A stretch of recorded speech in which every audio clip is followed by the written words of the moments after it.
Good morning বন্ধুরা, আজকের বিকেলটা তোমাদেরকে জমিয়ে দেওয়ার জন্য বড়দি স্পেশাল কিচেন থেকে আমি চন্দ্রিমা চলে এসেছি। রেসিপি রুই চিড়ের চপ। প্রথমে রুই মাছকে নুন হলুদ মাখিয়ে ভালো করে ভেজে নিয়েছি, তারপর কাটা ছাড়িয়ে মাছটাকে মেখে নিয়েছি।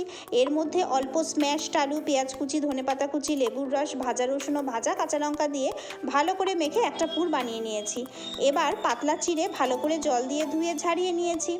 ওই চিড়ের মধ্যে বাইন্ডিংয়ের জন্য অল্প ময়দা, নুন ও গোলমরিচ দিয়ে ভালো করে মেখে একটা ডো বানিয়ে নিয়েছি। এবার হাতের মধ্যে একটু সাদা তেল মেখে ডো থেকে একটু বড় সাইজের লেচির মতো কেটে বাটির মতো বানিয়ে নিয়েছি।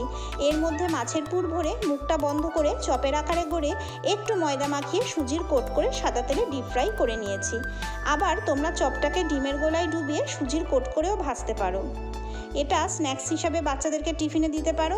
দারুণ রেসিপি, বাচ্চাদের খুব পছন্দ হবে। তোমরাও ট্রাই করে দেখো। আজকের বিকেলে তোমাদের এই রেসিপিটা দারুণ জমবে।